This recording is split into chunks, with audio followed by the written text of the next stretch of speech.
मुफ्ती अरबाब शमसी के बयानात सुनने के लिए मुफ्ती साहब के ऑफिशियल चैनल मुफ्ती अरबाब को सब्सक्राइब करें। जज़ाकल्लाह। आज का पहला सवाल है,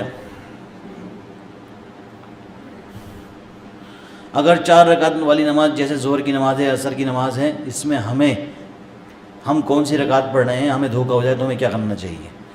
देखिए, यहाँ पर यह बात है कि अगर किसी को धोखा होता रहता है, किसी को वहम की आदत पड़ जाती है कि मैंने 2 पढ़ी 4 पढ़ी, यानी दिमाग उसका बेचारा इतना मुंतशिर रहता है कि उसे हर वक्त वहम होता रहता है, तो उसके लिए तो ये हुक्म है कि वो जैसे अपनी नमाज़ पढ़ रहा है वो पूरी पढ़ ले। लेकिन अगर वहम इतना मजबूत हो गया है उसका कि हाँ भाई मैंने 3 ही पढ़ी, तो वो नमाज़ दोहरा ले।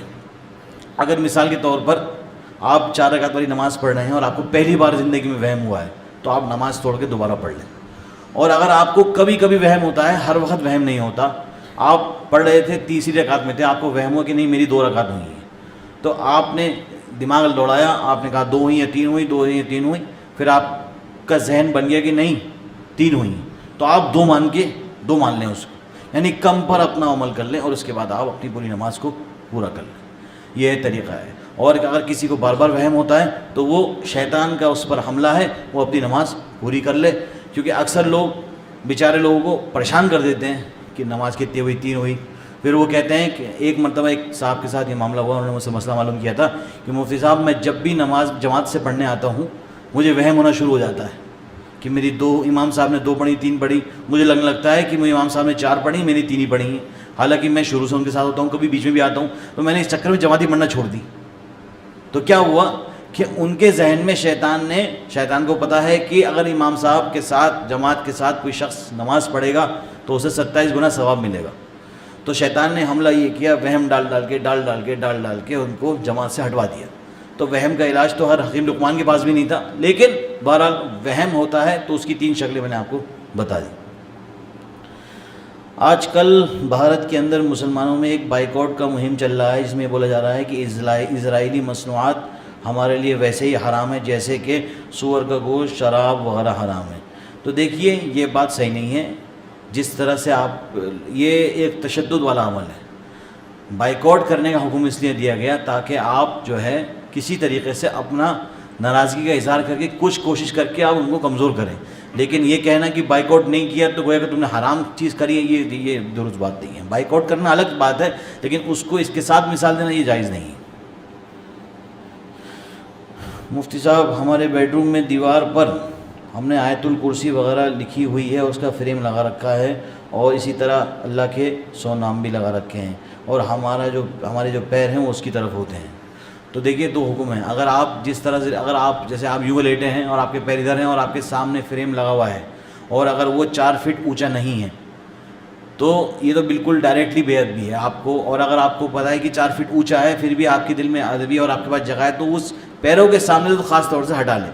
लेकिन अगर आपकी जगह ही ऐसी है कि आपके पास जगह ही नहीं है, तो पहली बात तो देखिए, लोग समझते हैं कि बेडरूम में आयतुल कुर्सी लगाने से, अल्लाह के नाम लगाने से, और उसमें गुनाह, आप उसमें जो है अगर कोई काम करेंगे तो इससे आपको कोई फ़ायदा पहुँच जाएगा। नहीं भाई, आयतुल कुर्सी से आपको फ़ायदा पहुँचेगा जब आप पढ़ेंगे। अल्लाह के नाम से फ़ायदा पहुँचेगा कब? जब आप उनको पढ़ेंगे। महज फ्रेम लगाने से कोई आपको फ़ायदा नहीं पहुँचता। उसकी कोई ऐसा नहीं है कि वो एक नक्श लगा हुआ है और आपके लिए एक, जैसे खुशबू आप लगाते हैं तो खुशबू फैल जाती है ना, तो ऐसा नहीं है कि आयतुल कुर्सी लगाने से आयतुल कुर्सी का इफ़ेक्ट पूरे कमरे में फैल जाएगा। आयतुल कुर्सी का इफ़ेक्ट अगर आपको अपने डालना है तो बोल निकल के पढ़ना पड़ेगा, सिर्फ फ्रेम लगाने से काम नहीं होगा। और इन सब चीज़ों को एहतियात करनी चाहिए कि ख़ास तौर से जब आपका पैर हो रहे हो तो उस तरफ बहरहाल ये बेहतियाती है।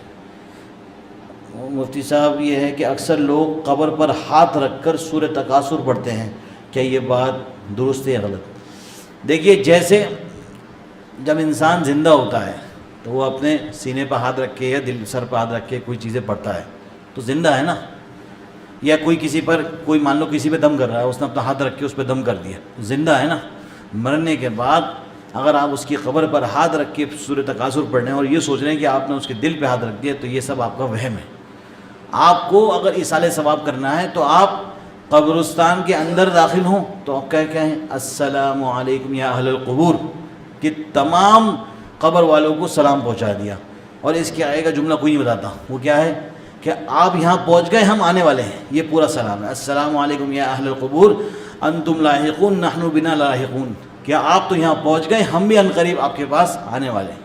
تو یہ ہے اصلی سلام جب آپ قبرستان میں جاتے ہیں. اور رہا مسئلہ اس کو سورہ تکاثر کو ہاتھ رکھ کے پڑھنا, تو اس میں یہ ہے کہ اگر آپ ہاتھ رکھ کے پڑھتے ہیں یا آپ کہیں کونے میں کھڑے ہو کے پڑھتے ہیں, ہاتھ رکھ کے پڑھنے سے کوئی آپ کو ایکسٹرا ثواب نہیں ملے گا. اور سورہ تکاثر سے اچھی چیز ہے کہ سورہ فاتحہ پڑھی جائے. اس سے کیا ہوگا, زیادہ مرحوم کو فائدہ پہنچے گا. اللہ تعالیٰ ہم سب کو عمل کرنے کی توفیق عطا فرمائے. اذان دے دیجیے.